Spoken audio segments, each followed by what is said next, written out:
Olá pessoal, tudo bem? Estamos aqui mais uma vez no nosso segundo episódio do TeiaCast e hoje, com muita alegria, eu apresento para vocês a psicóloga Giovana Proto. Ela que foi a minha primeira coordenadora, supervisora, me ensinou muita coisa de tudo que eu sei hoje de aba. Tenho muito orgulho de poder ter aprendido muita coisa com você. Ela foi a primeira pessoa que me mostrou um relatório do VMAP, a primeira pessoa que me acompanhou numa avaliação do ABLES. Então, muita coisa que eu sei, eu devo a você, Gi. Você é a pessoa que você sempre é grata. Sou muito feliz de ter aprendido tudo isso com você. Considero você uma mestre na minha vida. Sempre que eu preciso, que eu tô com algum problema, um caso que eu não sei como resolver, eu corro pra ela. Então, eu quero que vocês conheçam. Me sinto muito feliz e honrada de você estar participando aqui hoje, poder estar conosco nesse dia, ensinando outros profissionais atrás dessa telinha também. Fala um pouquinho de você para que eles te conheçam. Claro.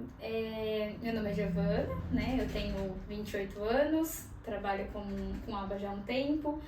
Também queria agradecer a oportunidade de estar aqui hoje, o convite da Elaine é sempre muito especial. A gente tem uma parceria de trabalho já de um tempo, não só pessoal, né, no profissional, mas também como na vida profissional também. Eu estou atuando já com aba já faz aí em torno de 7, 8 anos praticamente. Então eu comecei a experiência lá no Como AT, na época de estágio da faculdade, comecei a atuar como aplicadora, como AT, até chegar aqui na área de coordenação e supervisão. Muito bom. E já nesse assunto, fala pra mim, por que você escolheu fazer psicologia?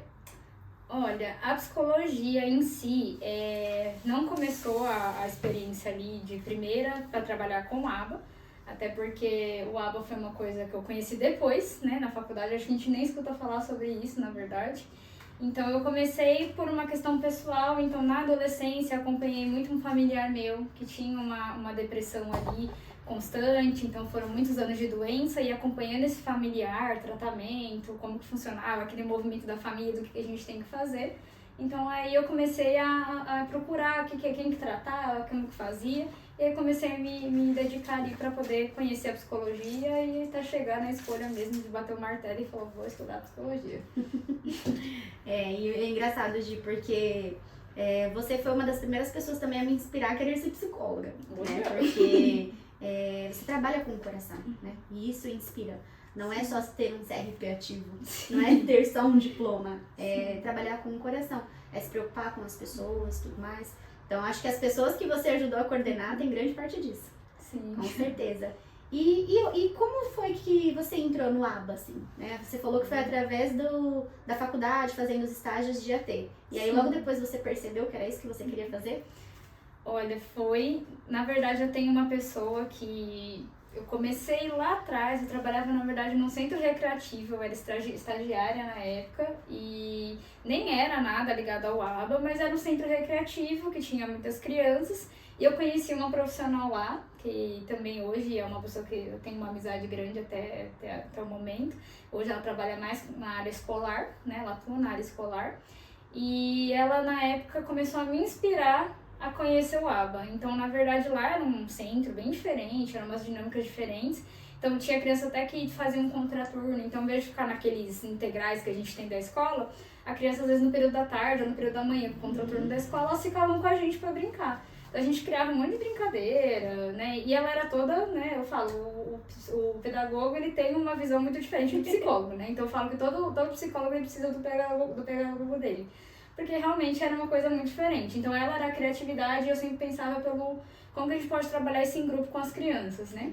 Então ela me inspirou a começar a querer conhecer o aba. Na época ela saiu do centro recreativo antes de mim e ela começou a atender como AT. E aí na época ela veio até mim e falou assim, olha, tô precisando de um psicólogo ali para atender esse caso, né? Porque eu ainda estava em processo de formação.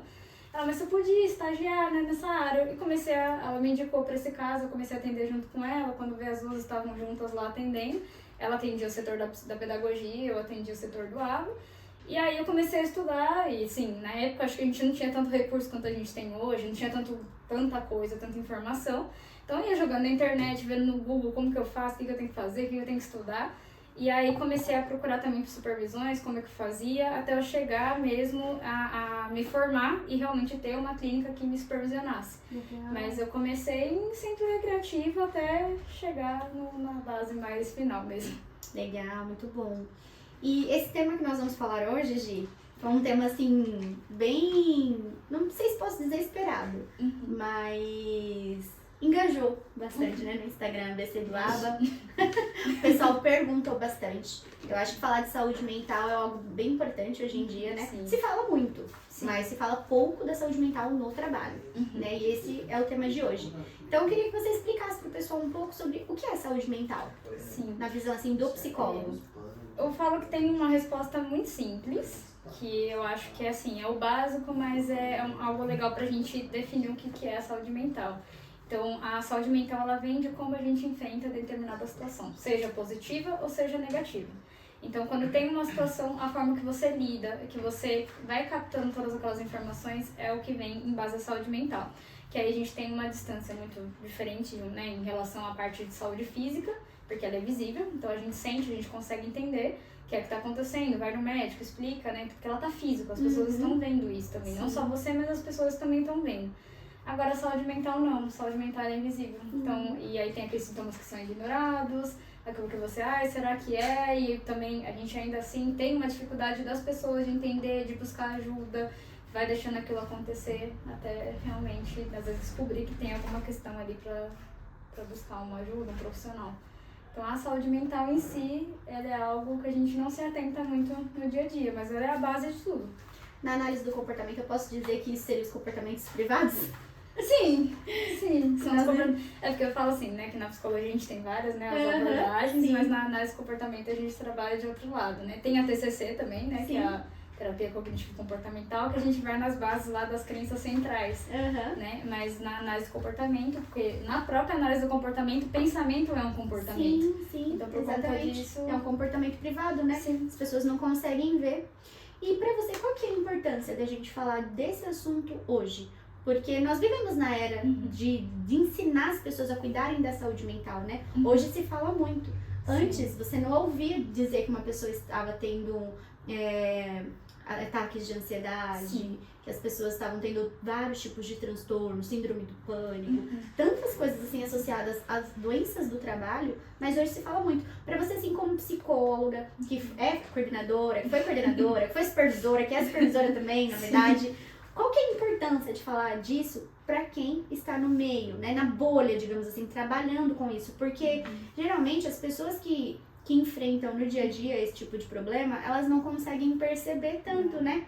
Então, é muito importante trazer um alerta para os profissionais, porque nós que atuamos na área, estamos vendo muitos profissionais migrando de área, estamos vendo muitos profissionais desistindo da área, né? E por que isso estaria acontecendo, né? Então, como psicóloga, principalmente como psicóloga ABA, qual que é a importância da gente falar disso para os profissionais?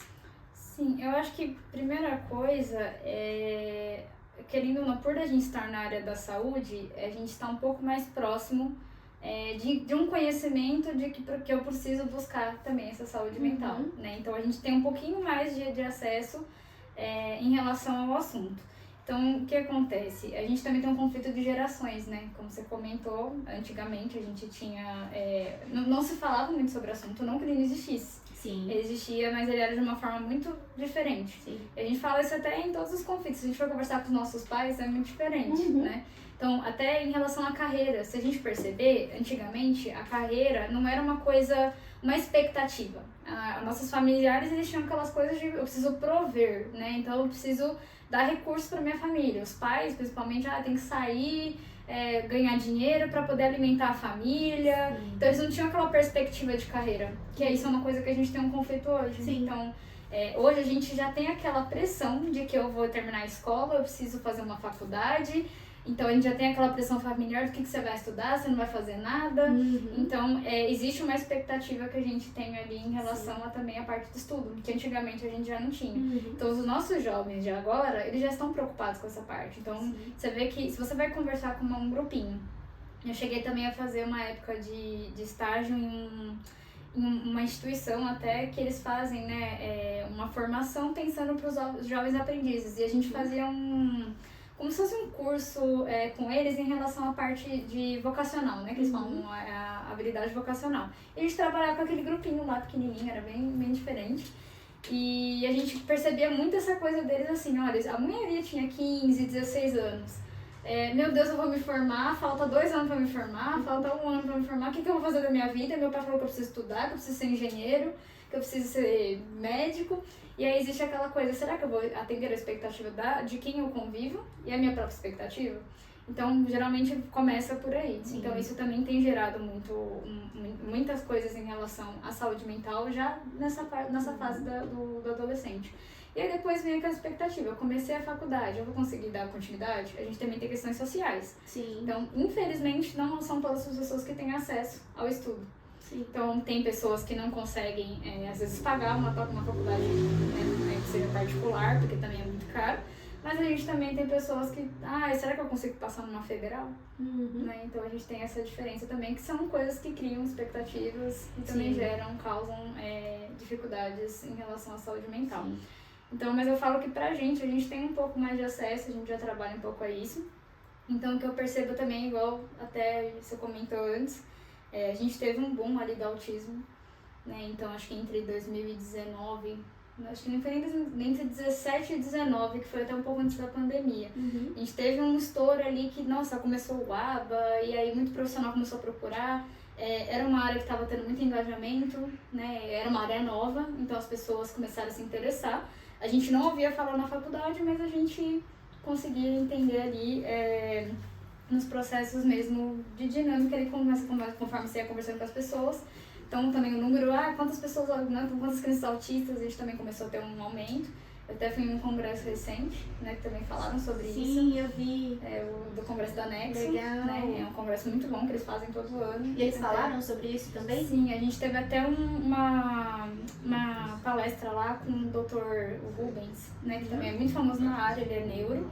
E ele até engajou nesse assunto, então, por que tem tanta... Será que está tendo muita criança autista? Elas estão nascendo mais autistas? Ou será que é um número que é também equivalente, porque na época não tinha recurso?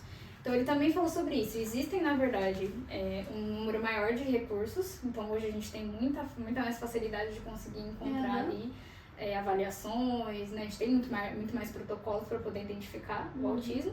Mas a gente também tem uma questão que vai ali também a gente também tem muito erro de diagnóstico. Sim. Então, hoje em dia, a criança não fala autismo. Nem sempre é um autismo. A gente tem outras questões ali que são envolvidas. Sim. Então, para começar a estimulação. Às vezes a família não estimula. E às vezes eu já recebi, assim, né, até mudando um pouquinho de assunto, alguns laudos, assim, e as mães falam, olha, o médico só laudou como autista para conseguir as terapias. É complicado isso, né? Eu acho que era algo que os médicos, né, precisam rever, porque não é algo saudável para a criança receber um diagnóstico que ela não tem. Aquilo vai interferir na vida dela, ao longo da vida, né? E hoje, muitas crianças já estão com alguns transtornos emocionais, também por conta de tantos rótulos que recebem. Sim. E talvez essa geração de terapeutas novos vem de algumas marcas aí do passado também, né? A gente também tá com terapeutas muito novos, né? Se você vê, a maioria dos profissionais hoje tem a faixa entre 20 e no máximo 30 anos. Sim. Então todos eles têm ainda uma parcela dessa expectativa que é gerada. Então, já que nós estamos falando um pouquinho desse assunto, você tem uma longa trajetória no ABA. Então, queria saber um pouquinho, Gi, de qual que é a sua visão de quando você começou nessa área, como a T lá atrás, da saúde mental dos terapeutas, e a sua visão hoje, como coordenadora, supervisora, acompanhando tudo de perto. Qual que é a sua visão sobre a saúde mental, assim, ao longo desses anos? Eu acho que também tem uma questão de... o cargo, ele muda muito também o acesso que você tem às pessoas. Então, acho que também isso mudou bastante. Então, na época que eu era aplicadora, a visão que eu tinha era a visão do aplicador. Somente isso. Eu não sabia como que era o funcionamento de uma clínica, o que precisa ter, o que acontece, como que funciona. Então, acho que isso também muda muito a forma da gente pensar quando você começa a ter esse acesso a essas informações. Mas os profissionais na época também, por ser aquele boom, né, que deu aquele estouro de vou trabalhar com água. Então, a gente tinha profissionais mais interessados em conhecer, porque como era uma coisa mais nova, então a gente tinha muita gente com uma expectativa em relação à área. Então a gente tinha uma mudança de comportamento daquela época, eram muitos profissionais, Então também acontecia isso, então a gente já começava a faculdade, a gente já, meio que o pessoal já ia se encaminhando ali para trabalhar Sim. com aba, então já ia começando a procurar, até porque por ser uma área nova, em relação à remuneração também era diferente, tinham remunerações diferenciadas em relação a algumas áreas, principalmente da psicologia. Então a psicologia era uma área que tinha uma remuneração um pouco mais padrão, e aí no aba a gente tinha um pouquinho acima. Então a gente tinha aquele boom mesmo de todo mundo ser uma novidade, todo mundo querer, então tinha esse padrão de comportamento. E hoje, tendo um pouco de acesso até em relação à comunicação com outros profissionais, até da parte multidisciplinar, então, né, trabalhando com terapeuta ocupacional, fonoaudiologia, a gente trabalha com vários setores, musicoterapia, psicopedagogia, a gente tem uma ampla quantidade de profissionais, né, que trabalham hoje com isso. Mas eu acho que hoje existem aquela coisa, né? As pessoas entraram na área, viram que também não era fácil trabalhar com essa área, então já não era mais só a remuneração que contava ali. Tinha outras questões envolvidas, né? Porque você trabalha com a expectativa de famílias. Sim. Então, na verdade, você trabalha não só com a criança, você trabalha com a expectativa de uma família, né? Então, que a criança, ela estava fazendo tratamento, a família tem aquela expectativa de não, eu preciso que a criança fale, eu preciso que a criança evolua, eu preciso ter, né, ver crescimento, aqueles comportamentos problemas têm que sair. Então, trabalhar com essa área, acho que as pessoas viram que não eram tão fáceis e aí começou a diminuir a quantidade de profissionais dentro dessa área. Então, a gente fala que antigamente, a gente até brincava, falava assim, está subindo o profissional do bueiro, quando a gente fala de trabalhar com água. Hoje não, a gente vê que as clínicas abrem as vagas, são vagas que ficam por muito tempo. Já não está tão fácil achar profissional. E aí o que eu percebo os profissionais que ficaram, né, porque realmente para você se manter você tem que ter muito amor no que você faz, você tem que gostar, não tem como ser só a remuneração. Todos eles estão o quê? Com cargas horárias um pouco maiores, então eles estão muito cansados, trabalhando com as expectativas das famílias, né, diretamente. Então isso tudo tem deixado os profissionais cada vez mais cansados mesmo. Você vê que eles estão todos... Porque eles também têm uma expectativa, né? E muitas vezes até sem um apoio, né, de pessoas lá no ambiente de trabalho. Eu lembro que na época que nós trabalhamos juntas, nós tínhamos, mesmo você sendo coordenadora, você ouvia alguns desabafos nossos. E às vezes com uma ajuda de psicóloga, não como a coordenadora ali em si, trazia uma direção pra nós. Lembra que nós fazíamos o ATs anônimos? A gente tinha os ATs anônimos, né, que era uma forma, na verdade, da gente se reunir e só desabafar. E às vezes a gente tinha atendimentos que eram muito difíceis, a gente tinha crianças de GRAs ali, de comportamento bem diferenciados um do outro. Então, aquela criança teve aquela crise, né, aquele dia, e querendo ou não é fácil também segurar uma crise. Às vezes apanhou também. Ambientes de escola, ambientes de casa, que às vezes o AT está trabalhando, o profissional vai fazer um serviço domiciliar, escolar, e às vezes aquele ambiente não é bacana para ele. Mas ele tem alguém da equipe que possa ouvir aquele desabafo, que possa trazer uma direção madura, né, que vai ajudar ali na área comportamental, na conduta dele dentro daquela casa ou dentro daquela escola, né? Faz a diferença. Porque eu lembro que a gente fazia isso, né, com alguns ATs na clínica, e isso nos ajudava, assim, tem alguém aqui olhando por nós, tem alguém aqui preocupado. Então eu acho que isso falta nas clínicas hoje, né? Acho que isso falta um pouco, assim, na nossa geração de terapeutas, né, para generalizar mais, né? Falta um pouco porque talvez os terapeutas não tenham alguém ali dentro do ambiente de trabalho que traz essa junção de maturidade e acolhimento que ajude ele naquele problema, naquela dificuldade. Porque tem famílias que às vezes estão passando por momentos tão difíceis que aquilo traz um peso pro terapeuta. E ele atende dentro daquela casa. Tem família que a dinâmica familiar é muito complicada. E o terapeuta está às vezes 3, 4 horas lá dentro daquela casa. Tem escola que detesta receber AT. E o AT às vezes fica 3, 4 horas dentro daquela escola. E pra quem que ele vai expor isso? Se às vezes expõe numa supervisão e leva chibatada. Às vezes entende? Então assim, não é que o supervisor, o coordenador precisa acolher o erro.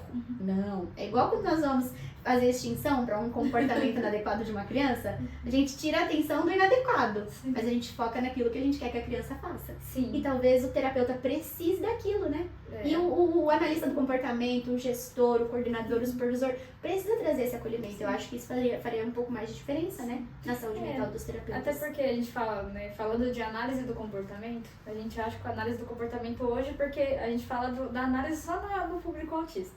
Mas a análise do comportamento é vida. Então, é estilo de comportamento. vida. É estilo Você de ensinou vida. isso. É um estilo de vida. É um comportamento. Então, assim como as crianças são reforçadas para dar continuidade no comportamento, nós somos iguais. Né? Porque somos pessoas. Sim. Né? Somos todas pessoas. Sim. O que a gente aplica com as crianças, na verdade, é uma forma estruturada disso. Mas, na verdade, na nossa vida cotidiana, a gente tem diversas dimensões.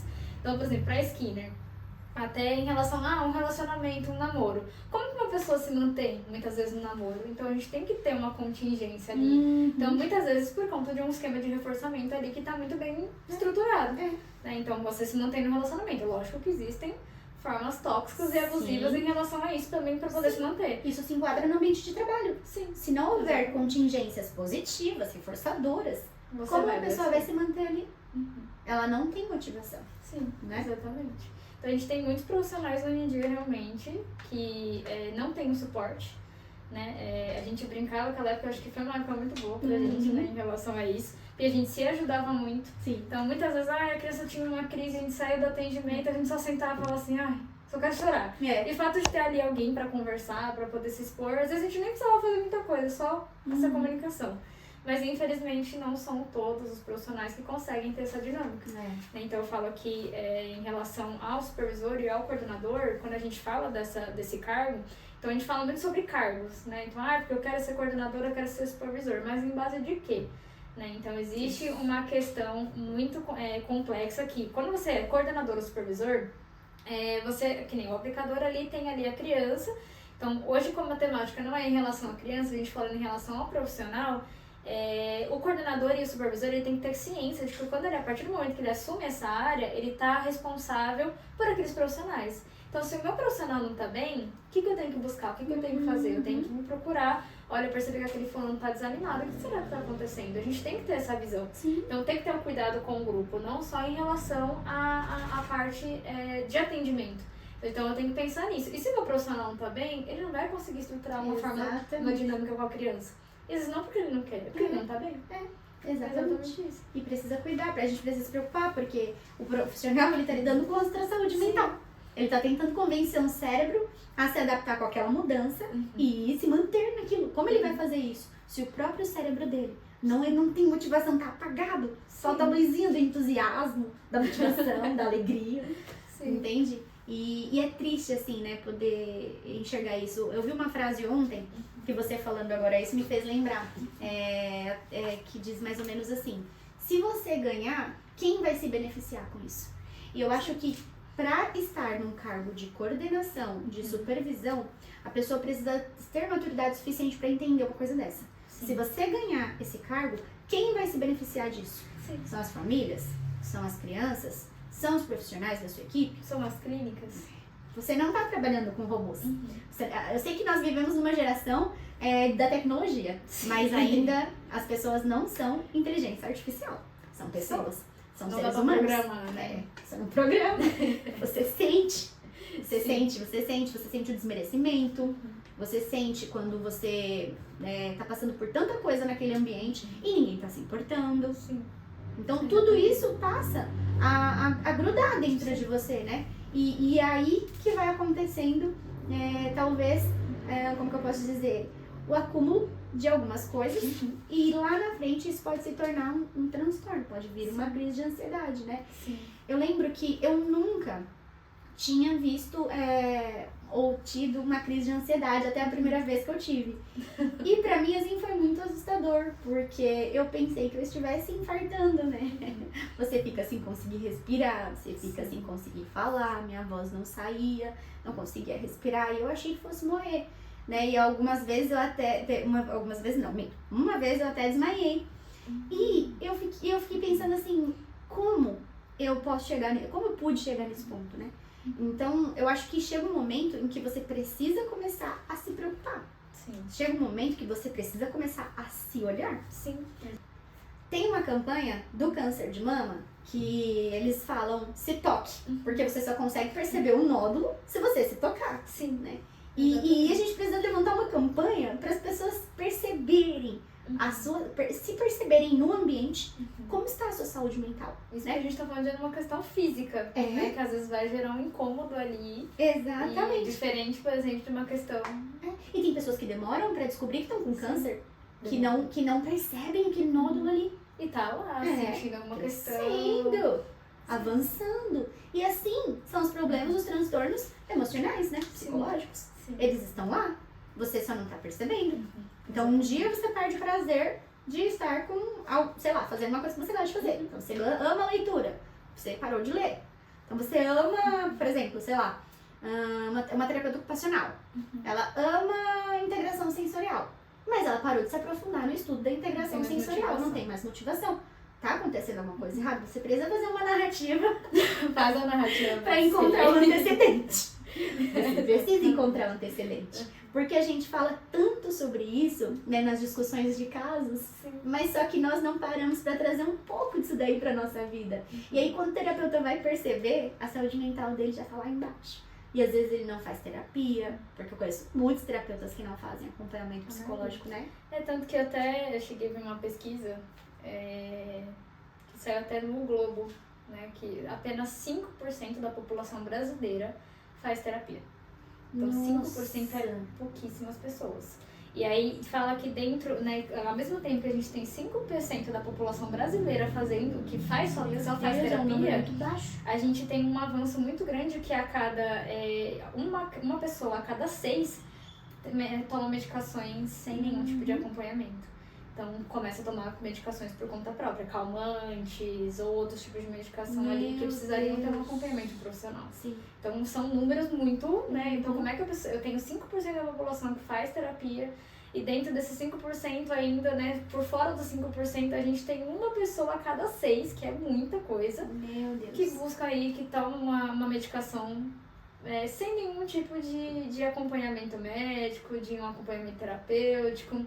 Simplesmente, eu já tive uma crise de ansiedade, vou lá comprar um calmante, vou comprar alguma coisa ali pra poder me ajudar com esse tipo de situação. E eu falo que até a gente tem medicações, acho que hoje em dia se tornaram padrão. Então, por exemplo, hoje em dia é muito comum você falar que toma melatonina pra dormir.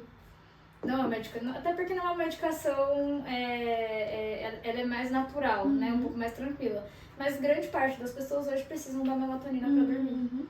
Né? E aí meio que se prende nessa medicação. Sim. Mas você já buscou um médico, alguma coisa pra entender por que você buscou a melatonina? Não, porque eu não tava dormindo, me falaram que era bom, fui tomar melatonina pra dormir.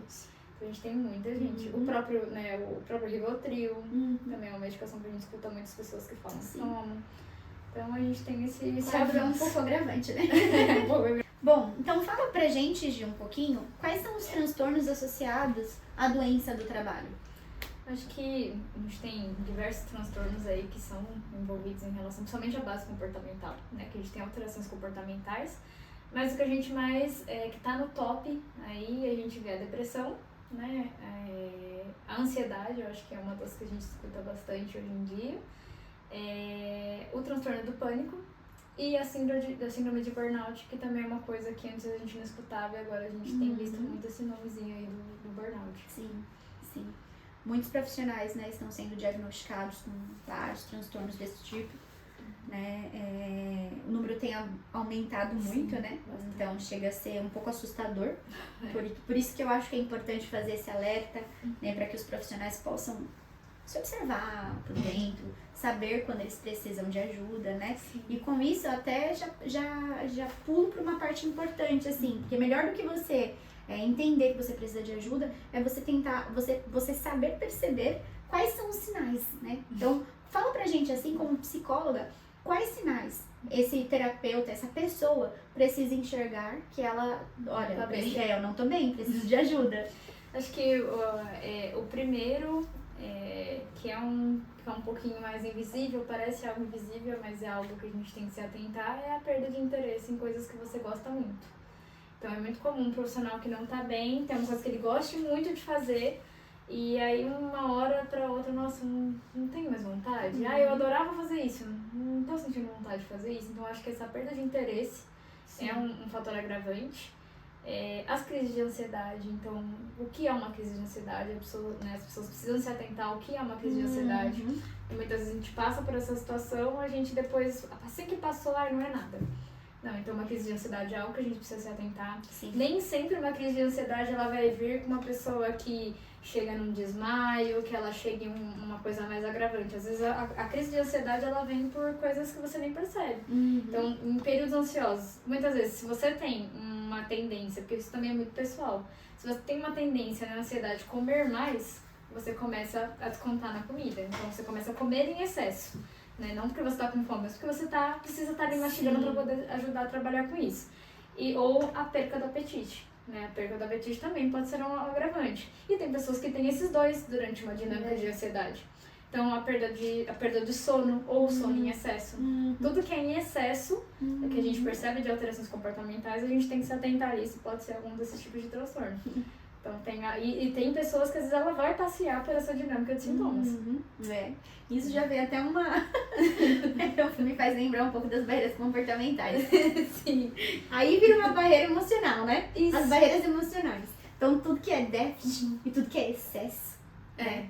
Isso. Tudo que os dois são agravantes. Então, até você falou de barreira comportamental, né? Barreira comportamental basicamente é tudo que te atrapalha na sua dinâmica do dia a dia. Sim. Então, pode ser, né? Então a gente fala, tudo é comportamento. Então, o sentimento também é comportamento. Porque ele gera comportamento. Sim. Então, se eu tô angustiado, exatamente. Se eu tô angustiado, se eu tô depressivo, se eu tô triste, se eu tô com raiva, vai te gerar um comportamento que é mediado isso.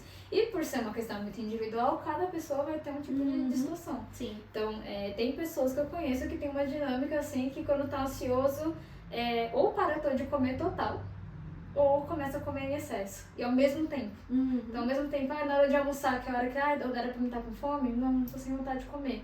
Só que aí quando chega à noite, num horário que não seria pra pessoa estaria, né, que ela estaria com fome, ela começa a procurar tudo que ela vê na frente pra poder comer. Sim. Ou o sono também. Passa o dia inteiro com sono, com aquela falta de vontade, aquela... tô com vontade de fazer nada hoje. Quando chega à noite, que é o horário de você dormir, bem insônia. Eu passei exatamente por isso. A ajuda psicológica faz total diferença, né, nesse momento. Sim, eu falo assim, a gente tem a ajuda psicológica, mas a gente também, é importante que a gente saiba, tenha pessoas para quem buscar. Porque a gente tem a dinâmica profissional, isso é uma base, né? Eu quero um profissional ali que conheça, que seja capacitado para isso, mas a gente também ter ali no nosso ambiente pessoas que possam também trabalhar conosco. Sim. Então a gente a gente tem um alerta aí aos gestores, né? Que a gente falou sobre cargo. Sim. Que às vezes é aquela coisa, por que eu quero ser coordenador? Por causa do cargo, por conta do salário. Não, tenha isso porque você tem que saber atender as pessoas. Então, não só você tem que saber como identificar a sua equipe, né? Entender a sua equipe, conhecer a sua equipe, mas você também precisa saber, não só se atentar em relação aos profissionais, você também precisa se atentar com você mesmo. Porque é cuidar de muitas pessoas. Então, pessoas que cuidam de pessoas, automaticamente precisam de alguém que cuide delas. Quem cuida, né? De quem cuida. Então, familiares, é bom a gente se prender aos familiares, ter amizades que possam estar com a gente nesse momento. É isso. Muito bom. E, assim, eu coloquei, uma das perguntas, né, que eu até pensei, assim, o que eu vou perguntar pra Giovana e tal, pra gente poder discutir um pouco nesse TeaCast, é o que fazer e o que não fazer quando você percebe esses sinais. Porque é um pouco enlouquecedor para a pessoa que está na situação. Então, a pessoa ela começa a perceber que ela está com uma dificuldade ali, né, psicológica, emocional e tudo mais. Só que toda a demanda dela, da vida e principalmente do trabalho, porque hoje a maior parte dos brasileiros e principalmente dos paulistas, eles passam a maior parte do tempo no trabalho. Passa a ser, assim, um momento de muita dúvida, de muito receio, de muito medo, sabe? Nossa, eu acho que é isso, não, eu acho que é aquilo, eu acho que é tal pessoa, eu acho que é tal demanda. Começa a vir muita coisa ao mesmo tempo na cabeça, né? Então, nesse momento, nós fazemos ou deixamos de fazer coisas que aumentam ainda mais essa questão psicológica, né? Esse problema, essa dificuldade que vai crescendo até se tornar um transtorno. Mas como psicóloga, qual dica você pode nos dar, assim, do que fazer e do que não fazer depois que nós percebemos esses sinais que você citou? Eu acho que a primeira coisa é o não fazer, ignorar. Né? Então, não ignore quando uma coisa estiver acontecendo com você. Sim. E até essa famosa parte que eu falo, a gente tem essa dinâmica muito workaholic, né? Eles falam, então, nossa. E eu falo porque hoje em dia, isso é uma coisa negativa e ela é falada como uma coisa positiva. Então, nossa, hoje eu trabalhei tanto que eu não almocei. Isso não é normal. Sim. Então, não é normal você ter trabalhado tanto no dia que você não conseguiu parar um horário para você fazer a sua refeição, né? Que é o mínimo que você tem que ter do seu dia. Então eu falo, essas coisas são coisas que você tem que se atentar. Sim. Então, nossa, eu cheguei em casa hoje e não consegui pôr a roupa pra lavar porque eu tive que terminar um trabalho que eu não consegui dar tempo na hora do meu trabalho. Não, então você tem um horário de trabalho estipulado. Então se você tem dentro daquele horário de trabalho estipulado, não é normal você sair do seu trabalho, fora do seu horário de trabalho você tem ainda muito trabalho pra fazer na sua casa. Sim. Porque na hora que você tá em casa é pra você dedicar às coisas que você tem ali. Então, a sua família, a sua casa, a gente, né, nós duas somos esposas, né, você é mãe, então a gente sabe como que é chegar em casa, ter que lavar roupa, ter que lavar louça, ter que fazer não sei o quê. Dar atenção pra criança, né? Ter energia. Ter energia pra criança, ter energia pra também dinâmica com o marido em casa, pra família, né, então às vezes à noite a gente fala que, às vezes nossos pais, né, querem falar com a gente à noite, a gente tá tão cansado que a gente não tá nem escutando o que eles estão falando. Então, não, isso não é uma coisa normal. Sim. Então, isso acho que é a primeira regra. Então, não ignore. Não ignore, né? Não ignorar o sintoma. Então, se for qualquer mínimo que seja, nossa, hoje eu tô assim, tô assado, tá esquisito, né? Então, é uma coisa já pra você se motivar a procurar um tipo de ajuda. Então, a primeira coisa que é fazer, se atentar aos sintomas. Então, tudo que é em excesso, né? Tudo que é excesso de comportamento ou déficit em relação à parte comportamental é algo que você tem que se atentar. Tudo que você estiver fazendo a mais ou estiver fazendo a menos significa que alguma coisa ali está errada. Sim. Então, já tem que buscar algum tipo de ajuda. Então, primeira coisa, ajuda de profissionais. Você precisa de profissionais capacitados. A gente está falando, o vizinho. Não, tem que ser um profissional capacitado, uma pessoa que estudou para isso. Hoje em dia, a gente tem especialistas, né? A gente tem psicólogos especialistas na área de saúde mental no trabalho. Então, a gente tem profissionais hoje em dia que tem pós-graduações e tudo mais para pessoas que trabalham com a dinâmica de comportamentos assim. Então, profissionais capacitados para poder trabalhar com isso. E eu falo em modificações de comportamento. Então, a primeira coisa, saiba separar a sua vida pessoal da sua vida de trabalho. Então, se você saiu do seu trabalho, você sai 5 horas, você sai 6 horas, 5, 6 horas não é hora de você chegar em casa e falar, nossa, eu tenho que fazer isso amanhã. Então, tente modificar esse comportamento. Chega em casa, comece a pensar as coisas que você tem na dinâmica da sua vida pessoal. Então, amanhã é outro dia, que é uma coisa que eu falo que pra mim foi muito difícil. Então, ainda é difícil, a gente chega em casa e fala, nossa, amanhã eu tenho que fazer isso, tenho que fazer aquele relatório, tenho que fazer... Não, isso é uma coisa que a gente tem que saber modificar e saber cortar. Deu o seu horário de trabalho, você começa a pensar, modificar, outro tipo de constância. Então, aí você vai se preocupar em relação às coisas que estão acontecendo à sua volta naquele momento, não mais ao trabalho. Então, é uma coisa muito importante, a gente saber separar, né? Eu falo que é um mundo ideal, né, que a gente gostaria, mas saiba se atentar daquilo que você está fazendo de errado. Pra poder modificar isso. Sim, isso faz total diferença. Eu gosto muito de assistir documentários e eu assisti um documentário uma vez e eu lembro de um policial, né, um documentário de investigação, e ele deu um exemplo assim bem interessante, né? Ele pegava casos bem difíceis para poder investigar e a pessoa perguntou justamente isso pra ele. Como você faz para se desligar em casa desse caso tão difícil? Né? Isso dá pra gente trazer exemplo assim do trabalho mesmo, do dia a dia. E eu peguei isso como um costume pra mim, porque ele falou assim, toda vez que eu chego em casa, eu pego meu distintivo e coloco numa caixinha, que essa é a caixinha do trabalho. Então lá fica as coisas do trabalho. E depois que eu assisti esse documentário, eu comecei em momentos assim de muita pressão no trabalho, a fazer isso. Então eu sempre ia com um objeto, alguma coisa legal assim pra mim que representa o trabalho, eu chego em casa, eu vou ter que pôr nessa caixinha. Agora eu não posso mais pensar. Só que quando você tá no ápice de muitas questões emocionais e psicológicas, fica mais difícil. Isso conta pra você como uma dica pra você ir fazendo antes de chegar nesse nível hard aí de questões psicológicas. Mas antes disso, dá pra você tentar trabalhar com alguns manejos assim, em casa, né? comportamentais e tudo mais, para fazer essa modificação do ambiente, automaticamente modificando o seu comportamento também. Sim. A analista do comportamento não consegue conversar. Eu falo que até assim, às vezes até eu falo, né, você que é mãe, existe aquela coisa do, nossa, quando eu chego em casa eu tenho que aplicar igual, né, eu aplico lá com as minhas crianças, eu tenho que ser assim como mãe. Não vai ser, isso é o mundo ideal. Né? Então, você chega em casa, você tá cansada, então a criança tá ali exibindo algum comportamento negativo, então, não, vamos dar extinção. Não, você vai se estressar, falar, pelo amor de Deus, desce daí. Sim. Mas tá reforçando o comportamento e você é analista do comportamento. Mas, gente, mãe não é analista do comportamento. Não. E eu acho que no próximo TechCast nós vamos falar muito sobre pais atípicos. Só de mães. Mas assim, mães que são terapeutas precisam fazer essa diferença, né? Não, você precisa diferenciar. Seu filho não é seu paciente, não é seu aprendiz, quer dizer. Então, diferencie isso e vai fazer diferença em casa. Aqui em casa não tem analista do comportamento, não. Aqui tem uma mãe que pira, às vezes, que grita. Eu não aguento mais. Tem mãe normal. Mas é muito importante, assim, saber o que fazer e o que não fazer nesse momento, porque tem muitas vozes lá fora, vozes da sociedade, vozes dos nossos chefes, vozes dos nossos amigos, dos companheiros, da expectativa, tanta coisa assim, que faz com que a pessoa assim tome e não tome decisões que vão dificultar e atrasar ainda mais esse processo. E ela vai ficar ainda mais com outros problemas, até maiores do que o que ela estava no momento. Então, pensando nisso, como você acha que as clínicas podem ajudar os profissionais nesse momento, sabe? Como que os gestores, como que os coordenadores, eles podem ajudar? Porque nós falamos um pouquinho, né, agora há pouco sobre o AA. Vocês não precisam fazer isso. Mas eu acho que, assim como as famílias, que falta muito isso, eu acho que as clínicas não têm. Eu acho que falta muito das clínicas em ajudarem na escola, em ajudarem as famílias de uma forma eficaz, né? Porque as mães estão com muitas questões psicológicas também. Isso nós vamos abordar mais no próximo TeaCast, mas é uma questão que também tem que ser falada, né? E principalmente os profissionais. Porque os profissionais estão sem nenhuma gota para poder doar pro outro. E estão secos por dentro, né? Conheço muitos colegas que estão assim, cansados.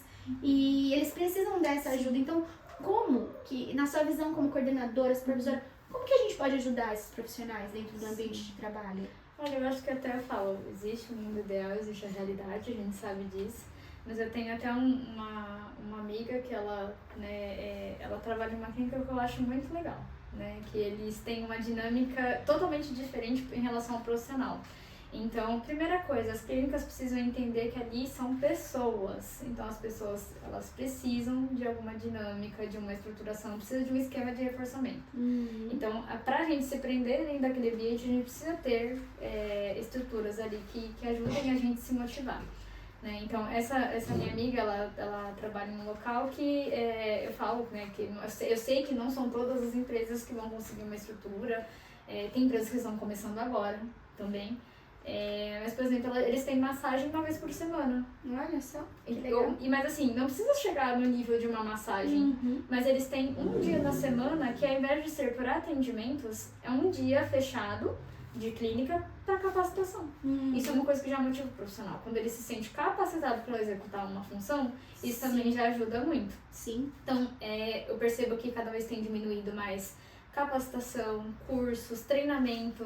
Então, a gente vê muito profissional entrando lá na clínica e simplesmente, vai lá atender.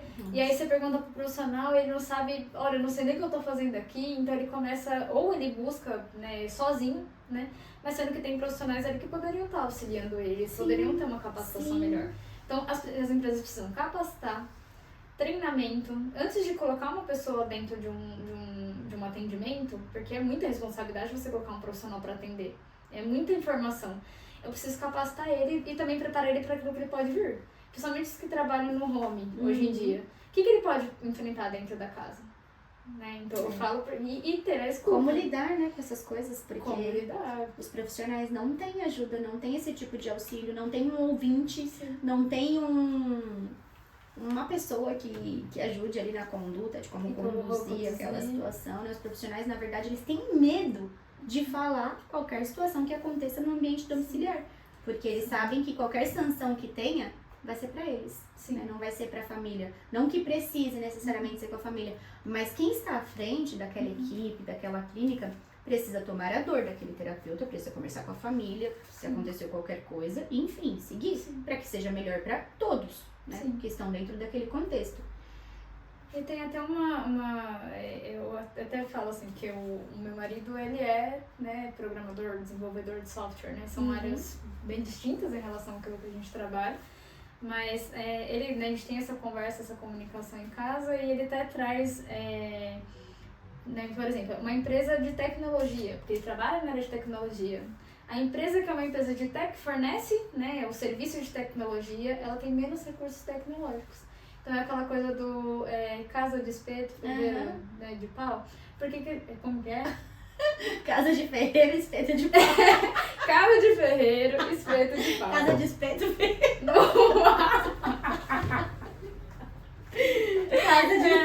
Casa de ferreiro, o espeto é de pau. Isso, é isso aí. E aí a gente fala, então, uma empresa de tecnologia, por que ela não tem mais recursos tecnológicos? Porque facilitem para o profissional trabalhar.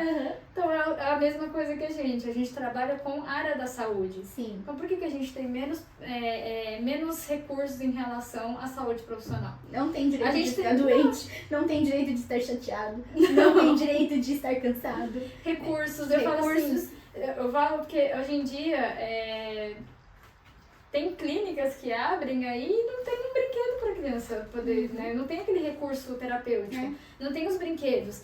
Isso é uma coisa que também traz uma desmotivação pro profissional. Porque ele chegar dentro do ambiente, ele não ter um brinquedo, ele não ter o recurso para ele trabalhar, que ele vai ter que chegar em casa, às vezes tirar do próprio financeiro para poder comprar o recurso, porque ele está despreocupado ali com a criança. E o terapeuta já faz muito isso, né? Já. É que não dá para fazer isso para todas as crianças. Sim. Mas o terapeuta já faz e nem é obrigação dele. Sim. Às vezes até mesmo, eu falo, são coisas simples que as empresas podem se atentar, né, que vão ajudar. Sim. Então, eu falo porque, ainda mais eu que estava ali um pouco na escuta dos profissionais, existe a questão de recursos, existe a questão mesmo, às vezes eu tenho visto, às vezes, empresas, clínicas que trabalham no final de ano, e aí eu percebo o que acontece também. Dentro dessa área tem acontecido muito o profissional vindo de outro local. Então eu já vi desmotivação de profissional porque vai trabalhar no final do ano e não consegue ir para a cidade dele para poder visitar a família. Nossa. Vai passar o final do ano ou, né, as festas comemorativas aí do final do ano sozinho. Vai passar sozinho porque a empresa não permite que Então assim, são coisas que a gente pode visualizar de forma humanizada. Então a gente está falando de pessoas. Então as pessoas, elas têm família, elas têm saúde, elas ficam doentes, elas precisam desse suporte. E é essa a visão que eu preciso ter. Sim. Não só um profissional ali, um CPF que está dentro daquela clínica, trabalhando e executando o trabalho dele. Exatamente. E automaticamente isso vai refletir em mim como empresário, por exemplo. Então se eu sou um dono de clínica e eu tenho um profissional que não tá muito bem emocionalmente, ele não tá com estrutura ali para poder manter o atendimento dele, automaticamente a qualidade vai cair. O que eu vou começar a ter como empresário? Reclamações, as famílias vão começar a ter problema também. Então, assim, não é só pela visão do profissional, a gente tem que falar falando de empresário, ele também tem que saber que dentro daquilo ele vai ter que ter qualidade no serviço dele. E falando nisso, é importante até destacar que os empresários, eles precisam das pessoas. Né? Uma clínica, ela não é feita só dos estímulos, dos recursos. Ela é feita pelos terapeutas, pela equipe que está ali aplicando, contribuindo para o desenvolvimento daquelas crianças, daquelas famílias.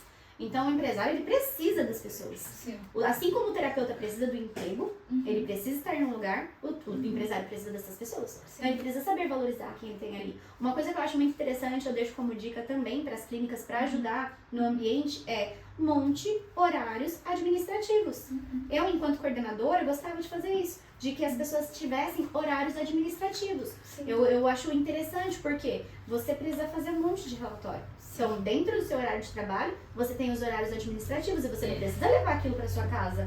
Né? A gente entra naquela questão de que é uma normalidade hoje em dia você levar o trabalho para casa. E aí você também não vai ter profissionais que façam um Ctrl-C e um Ctrl-V. Porque isso acontece muito. E talvez no início isso começou a acontecer porque o terapeuta não tinha tempo de fazer aquela demanda de uma forma de se dedicar e tudo mais, né? A gente já tem estrutura para poder fazer isso. Sim. Então, até essa clínica que essa minha amiga trabalha tem isso. Então, eles têm o day, eles chamam de day off, né? Alguma coisa assim, que é um dia sem atendimento. É um dia só para supervisões, para supervisões em equipe, porque a supervisão em equipe é uma coisa que tem acontecido cada vez com menos frequência e ela é importante. Sim. Porque a gente tá em equipe e aí a gente tá ali expondo, o meu caso tá assim, aí o outro fala, nossa, tem uma coisa assim, eu consigo levar isso pra mim. Então, ter a visão de outras pessoas que estão dentro dessa área e também essa coisa do desabafar. Sim. Porque eu falo que hoje os profissionais, eles têm medo de desabafar. Sim. Porque eles têm medo de serem penalizados por aquilo que eles estão precisando falar. Exatamente. Então, eu falo que às vezes a gente tem... eu tive profissional que chegou em mim e falou assim, reportou alguma situação e falou assim, não falei antes porque eu tinha medo de falar com você, porque eu não sei o que vocês iam pensar. E eu falo, será que é porque ele transferiu pra mim uma dinâmica que ele tinha, talvez, de outros gestores? Então, automaticamente, como talvez ele tenha sido penalizado, né, punição, como talvez ele tenha sido punido, o comportamento dele foi replicar para todos os gestores que ele já tivesse. se esquiva, né? Então, por algum motivo, ele sentiu ali que poderia falar comigo, mas ele foi com medo, né? Porque ele, tá acontecendo isso. Que triste, né? Porque eles precisam ter liberdade pra dizer o que eles precisam, pra passar qualquer situação familiar, às vezes até um problema pessoal. Sim. Né? Eu acho que os psicólogos, que são as pessoas que mais lidam com essas situações e que sempre estão à frente numa clínica comportamental, são as pessoas que mais precisam estar sensíveis. Sim. Porque aquele profissional, ele quer fazer um bom trabalho, mas para isso ele precisa estar bem. Sim. Para isso ele precisa ter alguém ali que ajude num momento difícil, porque todo mundo passa por um momento difícil. E ele não pode se sentir penalizado ou culpado por isso. Sim. Ele precisa saber que tem pessoas ali que pra escutar ele. Que vão vai ser um ouvinte. E uma coisa que eu queria até destacar nesse momento, também que eu acho muito importante, é dos ATs. Porque os ATs, eles são as próximas gerações. Eles são os próximos coordenadores, são supervisores, gestores de empresa e... Alguns são estudantes, outros são formados já. E eles são os próximos terapeutas. E o que eu fico mais triste de ver é que eles, na maior parte das vezes, são mais deixados de lado na equipe. Eles não participam de estudo de casos, eles só participam de supervisão. Sim. Só que eles são as pessoas, os terapeutas que mais ficam com a criança.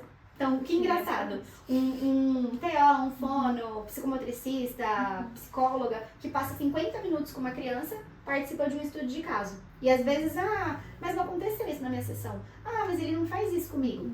O AT que fica às vezes em casa, na escola com essa criança 4, 5 horas por dia, que sabe, que vivencia aqueles comportamentos diariamente, não tem o direito de participar de um estudo de caso para aprender. E às vezes orientações importantes não são passadas para esse AT. Aí esse AT pode cometer um erro, que é comum, que acontece. E eu acho que isso traz essa sensação de desvalorização, sabe? Então eu vejo quantos ATs estão desmotivados, sem identidade profissional. Às vezes a falta da identidade profissional interfere na identidade pessoal do AT. E ele sente que não é capaz, quer desistir da área. Eu conheço muitos que estão assim, né? E agora, começando a minha empresa de ATs, os primeiros ATs que eu contratei são ATs que já trabalharam comigo. E aí eu fiquei um pouco assim, receosa de chamá-los para vir trabalhar comigo. Porque quem fez a demissão deles foi eu. Oh, meu Deus! E eu me senti, assim, muito honrada de ouvir, assim, dos ATs que hoje voltaram a trabalhar comigo, de saber que, embora eu tenha feito uma coisa que naquele momento foi negativa para eles, eu ouvi deles que eu tentei trazer aquilo de uma forma mais humana possível. Sim. Então isso me faz ter esperança, né, de que eles façam isso com outras pessoas também. Porque eu acho que eu gosto muito de frases, né? Eu vi uma vez um vídeo que falava sobre generosidade, né? E fala assim que um ato de generosidade gera uma onda sem fim. Sim. E eu acho que não só da generosidade, mas de tudo. De empatia, de bondade, humanidade, que nós, profissionais da área da saúde, falamos tanto, mas fazemos pouco. Sim. Eu acho que triste mais ainda os psicólogos, porque psicólogo tem responsabilidade de saber lidar com o outro. O psicólogo tem a responsabilidade não é só um diploma. Não, ele tem que ser o mais humano possível. Né? Não que ele não vai errar, mas ele tem que ser aquele que sabe que eu preciso de alguém nessa clínica, é o psicólogo. E aquela coisa que a gente escuta muito, mas eu não tenho paciência. Então por que você foi trabalhar com a psicologia? Tem que ter. Exatamente. Não tem muito. A gente tem que ir por essa área mesmo. Então assim, pode falar. Uma coisa que até, assim, que a gente fala, voltando até um pouco dos assuntos anteriores, uma coisa que o meu marido, a gente conversa muito, ele faz muito, eu acho muito interessante, que ele fala, tem a hora de sentar na rede e se conhecer, pensar. E foi quantas vezes a gente faz isso? A gente tem uma dinâmica tão assim que eu falo porque ele me deu esse conselho. E as vezes que eu fui fazer é aquela coisa, você senta, né, que a gente brinca com uma expressão, né, sentar na rede e pensar. Então você senta e você começa a pensar em um monte de coisa. E aí quando você tem que refletir em alguma situação, em vez de você refletir, você começa a viajar em outros assuntos, em outras demandas, aquilo que você tem que cumprir. E quando você não focou naquilo que você precisava focar. Então as pessoas hoje em dia, elas não se conhecem, elas precisam se conhecer. Então a gente fala, né, parece coisa clichê, mas a roda da vida. Faz lá a roda da vida, se conheça, entenda o que é, quais são as áreas da sua vida, o que cai em déficit. Sim. Né? Então faz lá, pinta lá os quadradinhos, ou só escreve, ou senta e tenta achar essa dinâmica. E são coisas que as pessoas não fazem hoje, elas não sentam e elas não pensam. Elas não refletem nas coisas da vida. Isso é uma coisa também influencia em todas as outras questões. Muito. E da mesma forma também em relação aos profissionais de clínica. Eles não conhecem as pessoas que trabalham com eles. Não. Então, até mesmo, né, empresários, donos de clínica, eles não conhecem a equipe que eles têm. E os ATs são os que ficam mais afastados em relação a isso. Então, os ATs realmente, eles são o futuro. Né? Então, eles são o que vão levar o nosso conhecimento. Eu falo assim, né, a gente não quer que futuramente um profissional seja de tal jeito, ou sei lá, seja rude com as pessoas, seja ignorante. Nossa, como você aprendeu assim? Meu gestor era assim comigo, também você. Isso não é uma coisa legal para ser levada para frente. Você tem que, é legal que um profissional leve e fale assim, olha, eu trabalho dessa forma hoje porque lá atrás o tal profissional me ensinou que era assim. Então você falou da demissão, né? Demissão é uma coisa horrível. E é horrível pra gente de fazer, é o grupo profissional que tá passando por isso, mas existem formas humanas de trazer essa questão. E o outro percebe. Ainda que você não possa fazer nada por ele naquele momento. Mas o outro percebe. Ele percebe quando você pode fazer e não quer. E quando você quer, mas não pode. Existe uma diferença nisso, né? E eu acho que a equipe percebendo isso, você conseguindo transmitir isso para sua equipe, né, como uma verdadeira líder, um verdadeiro líder, eu acho que isso faz diferença. Eu acho que isso contribui, ajuda muito. Então, eu faço um apelo assim para que todas as clínicas, para que todos os gestores, para que todos os coordenadores possam valorizar cada terapeuta que tem aí. Físio é importante, TO é importante, fono é importante, psico é importante, não só o triozinho, né, fono, psico e TO, porque esse triozinho parada dura é de extrema importância. Mas cada profissional conta, um nutricionista conta, a psicomotricista conta, o musicoterapeuta conta, toda essa equipe junta é o que vai fazer com que a criança se desenvolva de uma maneira perfeita e consiga viver bem na sociedade. Sim. Mas existe uma pessoa que não pode ficar de fora disso, um profissional que não pode ficar de fora disso, porque é um profissional que ajuda na generalização dessas habilidades nos ambientes externos, e é o AT. E esse AT, às vezes, é o mais desvalorizado. Então, gestor, gestora, coordenador, coordenadora, se você assistir esse vídeo, às vezes, equipe, né? Os profissionais. Que a gente tem que falar, eu sou fono, eu sou TO, sou psico, eu sou mais. Não. Inclua esse terapeuta, ensine ele, ajude para que ele se desenvolva, porque ele é a próxima geração. Assim como nós, mães, estamos hoje criando os nossos filhos para que sejam boas pessoas no futuro, nós profissionais também estamos ensinando os profissionais que chegam. Eu sempre que eu tive, quando eu tinha uma equipe, eu tentava levar isso para eles, né? Então, você é um modelo. As pessoas que estão chegando aqui hoje vai se inspirar em você, no seu comportamento. De que forma você quer modelar isso? De que forma você quer ensinar isso? Colocando uma máscara e fingindo quem você é, e daqui a pouco mostrando, essa máscara vai caindo e você vai mostrando? Não. Tente fazer isso da melhor maneira possível. Valorize seu AT, valorize seus terapeutas, valorize a sua equipe. Porque uma equipe saudável gera pessoas saudáveis, crianças saudáveis, famílias saudáveis. E aí famílias saudáveis também ajudam para que a escola, no ambiente escolar, a criança seja saudável. E assim vai gerando uma onda sem fim, né? E para finalizar as perguntas, quero te fazer a última pergunta. Eu não sei se você vai conseguir responder isso para nós. Mas quem é que cuida de quem cuida? Eu acredito que quem cuida de quem cuida, primeiramente, acho que um profissional capacitado. Né? Então, primeiro, eu falo, sempre coloco o profissional capacitado, porque a gente sabe a diferença que é na vida de uma pessoa que faz uma terapia, ela tem um acompanhamento de um profissional ali que seja especializado, então são as primeiras coisas. E aí a gente volta ao apelo, né? Por que não a empresa fornecer esse tipo de ajuda? Nossa! né? Eu acho que seria uma excelente ideia agora, né? Pra esse Por tempo. que não pode ter um profissional que vá lá uma vez Uma por orientadora, semana, né? Na poder clínica, ajudar? uma psicóloga orientadora. E até mesmo, e uma coisa que eu falo também, Perfeito. até voltando um pouquinho também, feedback é uma coisa também extremamente importante, que é uma coisa que a gente percebe também.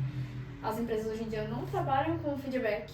A pessoa está tendo um comportamento negativo, ela está precisando de alguma, né, modelar, porque ninguém vai estar 100% perfeito. Então a gente vai ter coisas boas e coisas ruins em relação ao nosso trabalho.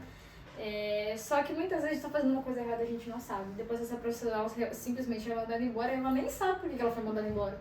Então, o feedback, né? O feedback ele é importante para poder entender e a pessoa modificar. Se ela realmente não modificou, ok. A gente está tendo ali uma constância de feedbacks, de conversa ali para ver se a pessoa modela. Mas muitas vezes a pessoa mandada embora sem nem entender o que está acontecendo. Né? É verdade. Então, também é uma questão. Mas quem cuida de quem cuida primeiramente, eu falo que é os profissionais capacitados, as empresas, porque se eu contrato um profissional, a responsabilidade da vida de um profissional também é minha. Então eu falo, se uma pessoa não está bem por conta do trabalho que tá desgastando ela não está bem porque o trabalho está trazendo esse comportamento para ela, esse desconforto, essas questões gerais. Então eu como profissional, eu como empresário, eu sou responsável por isso. Porque a minha empresa, a minha dinâmica está trazendo isso para ela. Então isso é uma responsabilidade muito grande quando a gente fala de um profissional. Né? Então eu acho que é primeiramente profissional capacitado, as empresas pelo qual ele está sendo contratado, então a empresa é responsável, que é quem tem que cuidar do profissional, as famílias, né? Então todos nós, é um ciclo, né? Que a gente cuida, um cuida do outro, na verdade, né? Sim, perfeito. Bom, Bom, é isso. E se você precisa de ajuda, né? Busque ajuda psicológica. Se você não sabe como começar, a Giovana tem Instagram, ela é psicóloga, manda uma mensagem, um direct pra ela. Vou deixar o Instagram dela aqui na tela e você manda o direct pra ela e converse, né? Procure um profissional que possa te ajudar. Mas antes de nós finalizarmos, eu deixei esse potinho aqui.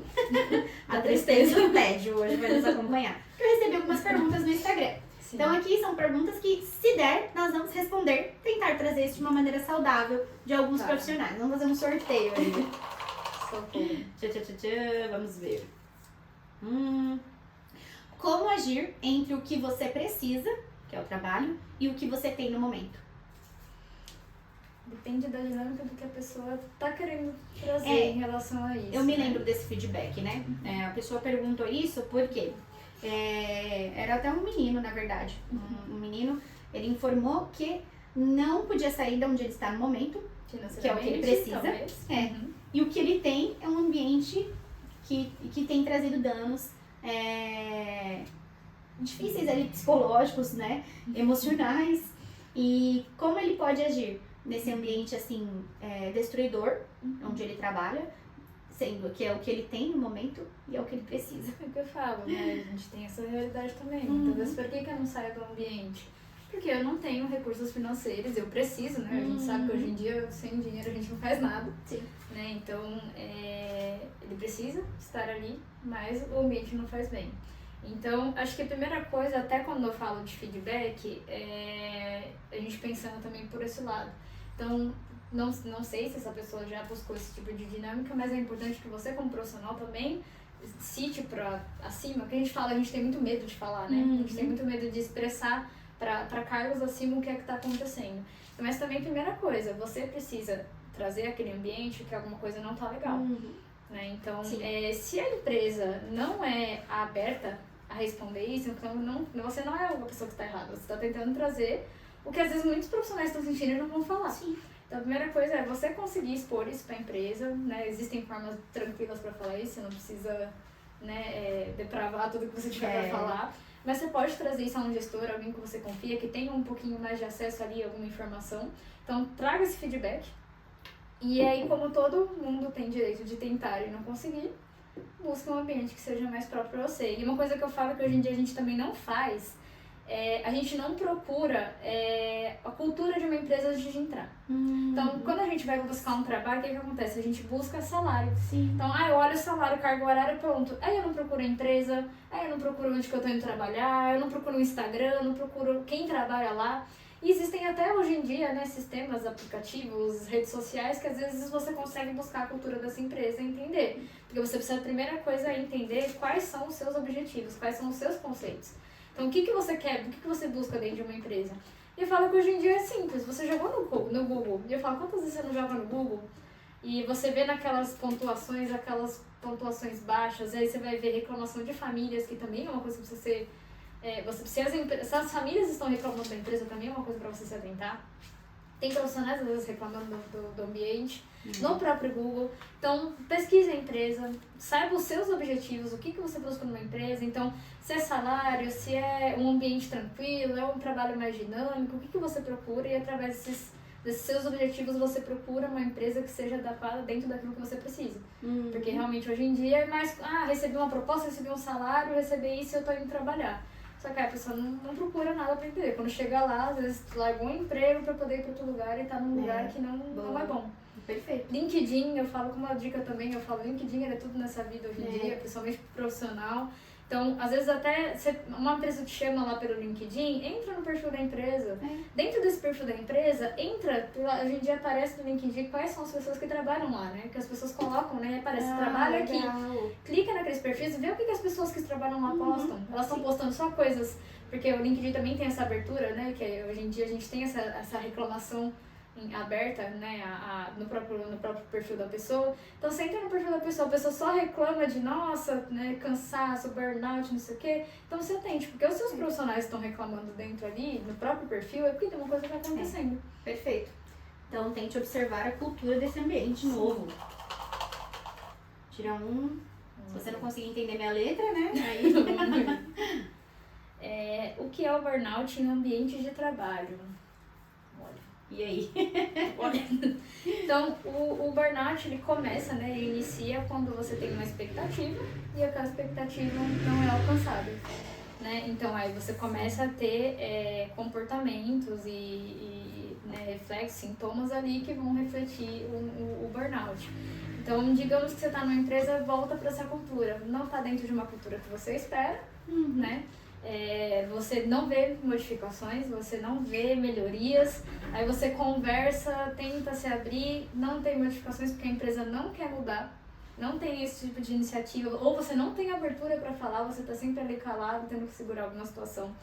E aí quando vem essa expectativa e o cansaço, ele traz esses sintomas, que aí vem o cansaço, essa falta de motivação. O que nós falamos, o que você falou lá atrás, né? Crise de ansiedade, excesso, falta de sono. Tudo que... Então o burnout, ele vai... Na verdade, o burnout hoje, ele é um sintoma, né? Uma síndrome, claro que existem outras dinâmicas, mas ele é focado mais para trabalho hoje em dia. Sim, é o que mais tem acontecido. Vamos ver... Como identificar um chefe tóxico? Eita! É difícil, hein, pessoal? Que pergunta! Olha, eu acredito não que... é fácil. Não. Assim, existem formas, porque da mesma forma que a gente fala, né, do chefe tóxico, a gente tem dificuldade, às vezes, de lidar com amizades que são abusivas. Tóxicas. Nossa, perfeito. Relacionamentos. Acho que a melhor pergunta seria como identificar uma pessoa tóxica. A pessoa que é tóxica, ela é tóxica em qualquer ambiente, né? Então, pessoas que sugam a sua energia, independente de, a gente tá falando de chefe, mas a gente tá falando no contexto geral também. Então, pessoas que sugam a sua energia, que elas não vibram pelas suas conquistas. Porque um chefe que é um líder, se você consegue crescer, ele tem que ficar feliz. Então você tá tendo crescimento, você tá tendo um acompanhamento. O chefe tóxico não. Ele vai olhar e falar, nossa, essa pessoa tá tendo mais visibilidade do que eu. Sim. Né? Então aí começa aquela briga de ego. Sim.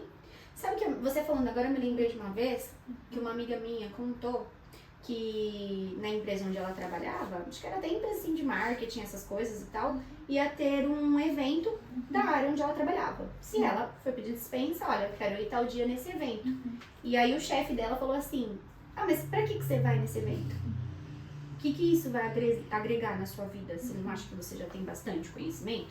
E aí eu fiquei assim, indignada quando ela me contou isso. Eu falei assim, meu Deus, então assim, um chefe, ou um gestor, uma coordenadora, seja quem for que estiver à frente, se essa pessoa não preza pelos seu crescimento e conhecimento, que isso só vai trazer benefício a você e para a equipe que você ali atua, para as crianças que você atende, né, para a área de marketing que essa pessoa estava, por exemplo, ué, que pessoa é essa? Isso é um exemplo tóxico, né? Porque a pessoa quer, entre aspas, te prender ali, né, naquele mundo que você sabe e você não pode ampliar seu conhecimento. Não, todos devem. Esse conhecimento nunca é demais.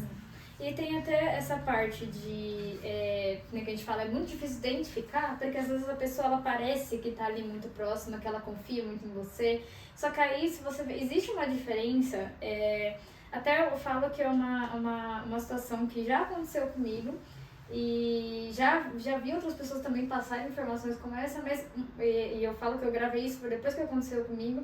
É diferente quando às vezes você tá numa empresa e aí você consegue uma outra oportunidade de trabalho e às vezes é para subir um cargo, para poder uma outra expectativa, e existe aquele chefe que vai falar assim, não, mas lá não vai ser bom, que ele vai tentar te convencer a ficar, independente do seu crescimento. Existe aquele cara que vai lá pra você e fala assim, poxa, eu queria você aqui, mas eu não tenho como te dar essa oportunidade, mas eu quero que você cresça. Então não é ruim você sair, né? Vai, cria, cresce, né? Eu brinco e falo assim, um dia quem sabe você volta. Mas existe essa diferença. Então, é diferente quando uma pessoa chega em você e fala assim, poxa, você tá saindo, eu fico triste pela sua ausência, mas eu estou feliz pelo seu crescimento. E a pessoa que tenta te convencer que não, que você não consegue mais do que aquilo. Então, não, se você sair, se for para outro lugar e você não for bom, e se você não fizer amizades, será que você tem curso de capacitação? A pessoa começa a te convencer de que você não consegue. E aí isso parece uma coisa meio que num cuidado. Nossa, a pessoa tá preocupada comigo. Não, é disfarçado. É disfarçado de cuidado, né? Exatamente. Eu passei por uma situação parecida em que eu conversei com uma pessoa que eu admirava muito e falei que eu queria entrar no mestrado, né? Então eu falei, olha, não quero focar nessa área agora, eu quero focar na minha área. Eu sou analista do comportamento, mas eu sou pedagoga em primeiro lugar. Então eu quero focar na área da análise do comportamento e educação. E hoje é o que eu faço, é o que eu tô amando fazer. E eu fui chamada para isso. E a pessoa falou assim pra mim, mas acho que você não tá preparado para fazer um mestrado ainda. Acho que falta ainda alguns degraus, mas como um cuidado. Tentava trazer palavras assim, naquele momento eu me senti despreparada para partir para um mestrado. Segurança. Eu pensei, poxa, é verdade, acho que eu não tô preparada. E eu acho que a gente precisa tomar cuidado com isso, porque se eu puder fazer um alerta assim hoje, o intuito até desse tema, desse TeaCast de hoje, é que você possa saber a quem você pertence, né? A primeira vez que eu passei com um psiquiatra, eu me assustei. Eu nunca tinha passado com um psiquiatra nem nada. E o psiquiatra, por ele perceber, assim, questões que eu tinha, ele falou assim pra mim, Elaine, você colocou seu trabalho acima de tudo.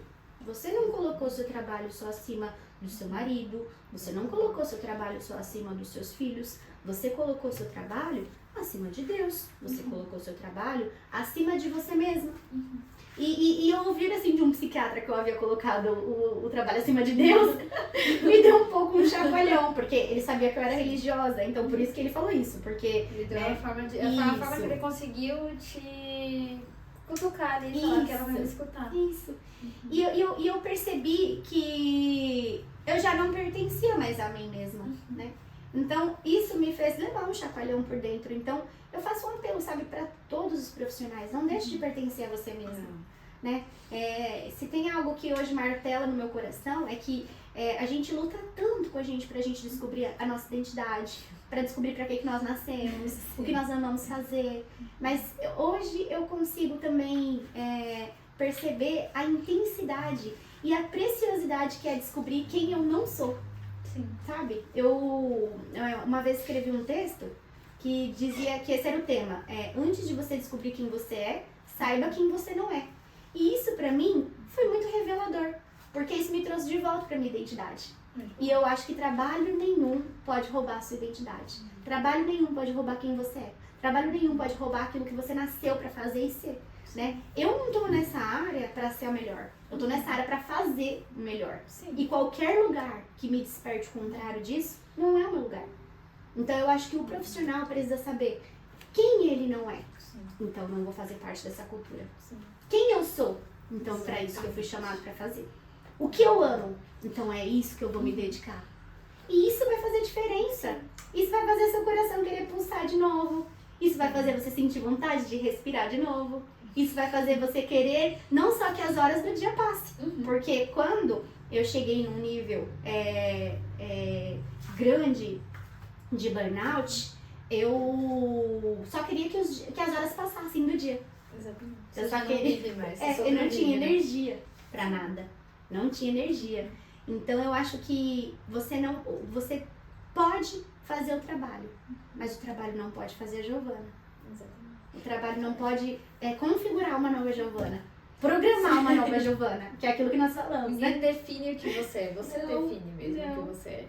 Acho que esses dias mesmo até eu vi uma postagem no LinkedIn que eu achei interessante, que era até um textinho que a pessoa colocou, e colocou assim, que é uma pessoa de RH, né? E a pessoa colocou, eu tinha um profissional que ele precisaria se ausentar no dia, ele era um novo na empresa, e ele precisava se ausentar e ele chegou em mim e falou assim, vou precisar me ausentar tal dia. E aí a pessoa da RH falou, tudo bem. E aí ele perguntou, mas você não vai me perguntar o que eu vou fazer, eu não tenho que justificar. Aí a pessoa até colocou, não, o que você faz da sua vida pessoal é você quem faz, eu não tenho nada a ver com isso, né, com isso em relação à empresa, só preciso saber do seu bem-estar. E aí a pessoa colocou esse textinho em relação a esse acontecimento e ela escreveu, as pessoas estão tão acostumadas a lidar com as empresas sendo tóxicas que elas se sentem obrigadas a falar o porquê que ela vai se ausentar. Então você vê que hoje em dia a gente vai avisar lá o chefe que vai faltar, a gente não avisa, mas vou precisar me ausentar. Você tem que avisar, por motivos de saúde, porque eu já não acordei bem, eu já tô passando mal. Às vezes tem que contar até qual que sintoma você tá sentindo. É verdade. Então isso se tornou uma coisa normal, e isso não é normal. Não. Isso também é uma definição ali de não só um ambiente cultura, tóxico, né? Uma cultura tóxica de uma empresa. Sim. Você ser obrigado a definir por que você vai se ausentar. Que triste. Bom, vamos para a última então pergunta, porque não vai dar para responder todas, né? O pessoal mandou bastante coisa, mas nosso tempo também já ficou curto. Vamos lá. Vejo muitos colegas adoecendo. Como saber que o ambiente passou dos limites? Acho que a gente já falou bastante sobre isso, né? Sim, acho que praticamente as mesmas situações. Então, identificar quando o ambiente é tóxico, quando as coisas não estão caminhando, quando o lugar, ao invés de te ajudar, ele está te depreciando. Então, acho que tudo isso são coisas para você se atentar aí. Muito bom. Acho que uma dica muito importante que eu gostaria de deixar também é que quando as cobranças passam a não ser cobranças profissionais, mas sim pessoais, eu acho que é algo que você precisa falar, aqui não, né? Isso eu não posso permitir. Essa área você não pode acessar, né? Então, saiba guardar seu coração, saiba guardar sua vida íntima, pessoal, não saia contando tudo. Então, acho muito importante que questões profissionais precisam ser tratadas como questões profissionais. Questões profissionais que você vivencia no trabalho não tem a ver porque você é tímida, porque na infância você sofreu, porque você não teve uma mãe, ou porque não sei o quê. Porque alguns profissionais acabam levando para esse lado. E eu acho que se você não tem a intenção de ser o psicólogo dessa pessoa, de ser o terapeuta dessa pessoa para ajudar nessas questões lá atrás, que trouxeram problemas pro hoje, então não aborde esse assunto, né? Não traga isso como uma justificativa para o comportamento daquele profissional. Saiba levar, conduzir de uma maneira saudável para que esse profissional seja corrigido ali na medida em que ele precisa, né? No ambiente de trabalho, mas profissional. Não deixe, terapeuta, não deixe que a sua vida pessoal seja um problema dentro do seu ambiente de trabalho. Nem permita que o seu chefe conduza a sua vida pessoal no ambiente de trabalho. Você precisa ser cobrado por relatórios que você não entregou, por avaliações que estão atrasadas e que demoram muito tempo para serem concluídas. Que prazos existem? Você precisa cumprir seu prazo, viu, terapeuta? Para isso você precisa ser cobrado, porque uma avaliação não pode passar. Aí, quanto tempo você termina uma avaliação, Giovana? Olha, você vai fazer uma avaliação ViveMap, lógico que depende também do grau, né, de como que é o cognitivo da criança, quais são os tipos de resposta dela, mas digamos que eu vou pegar uma criança de nível 3 de ViveMap. Um nível 3 de ViveMap, assim, não pode passar de um mês que você entregando aquele relatório pra família e dando devolutiva. Olha só. Isso você já tem que estar pensando em contando em relação às faltas que a criança pode, né, ter ali no ambiente. Mas 30 dias passando disso não pode. Já era. Já Eu lembro de uma uma vez que eu passei numa entrevista para trabalhar na clínica lá em Santo André, na Potencializa, uma clínica que eu gosto muito, né? A Valquíria, acompanho muito ela, psicóloga analista do comportamento também. E ela me fez essa pergunta, ela falou assim, você já aplicou o Wables? Aí eu falei, já. Aí ela falou, quanto tempo você levou para aplicar o Wables? Aí eu fiquei assim, né, meio confusa, eu falei, 3 meses, porque eu achei que era muito tempo, né? Ela tem 236 páginas, 46. Muita coisa, protocolo muito grande. Aí ela, então você aplicou bem. Então você aplicou no tempo certo. Sim. Então assim, um protocolo Wables, por exemplo, que é um protocolo longo, não pode passar de 3, 4 meses. Às vezes esse paciente falta e tudo mais, esse aprendiz falta e tudo mais. Estão me corrigindo, né? Mas, então assim, terapeuta, você precisa sim ser cobrado pelos prazos, reunião parental que você não fez, estudo de casos que você não marca, avaliação e relatório de avaliação que tem que ter um prazo de entrega assim, então pais fiquem muito ligados a isso, não deixem passar muito tempo. Agora, ser cobrado porque, sei lá, uma coisa boba, tirou foto com o ciclano, ser cobrado porque, sei lá, outra coisa boba, foi almoçar com o Beltrano? Não, pô. Isso daí não são coisas que têm que ser cobradas dentro do ambiente de trabalho. Então, a partir do momento em que questões pessoais passam a ser cobradas, então é hora de você avaliar. Acho que é muito importante. E saiba diferenciar também amigos de trabalho, porque existe o amigo de trabalho, existe o amigo da vida pessoal. E nem sempre o amigo de trabalho vai ser o seu amigo da vida profissional. Verdade. Então a gente trabalha, né? A gente tem que saber muito identificar isso, porque a gente também se prejudica, às vezes, dentro do ambiente, que a gente sabe que fofoca vai rolar, um monte de coisa vai acontecer, mas saiba se proteger ali também dentro dessa dinâmica. Perfeito. Né? Não seja também o provedor dessas informações por acontecerem. favor, hein? Gi, pra gente finalizar, tem alguma coisa que você quer finalizar falando? Quer deixar algum número de contato para que possam, sei lá, alguém que precisa se aconselhar, pedir ajuda, uma supervisão até profissional, né? Sim. Olha, eu preciso de uma supervisão profissional, me ajuda a entender essa dinâmica, que eles possam te procurar? Sim, acho que eu posso deixar depois eu tenho um contato profissional. Posso deixar depois na tela, então? Pode pôr na tela. O Instagram também, né? Acho que é um meio de comunicação bem tranquilo hoje em dia. E eu acredito que seja isso. São as áreas que eu mais busco hoje, né? Essa comunicação externa mesmo. Sim.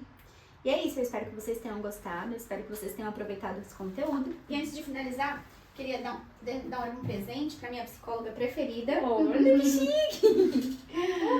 Só pra dizer o quanto eu gosto, aliás, o quanto eu te amo. Você não é só uma psicóloga de referência pra mim, mas uma amiga também que tem meu coração. Então, só uma lembrancinha por você ter participado desse TeaCast conosco, ter trazido mais conhecimento para agregar na nossa vida profissional. Acho que agora muitos terapeutas também vão conhecer. E se vocês precisarem de supervisão pessoal, essa é a pessoa que eu indico. Eu agradeço muito pela participação.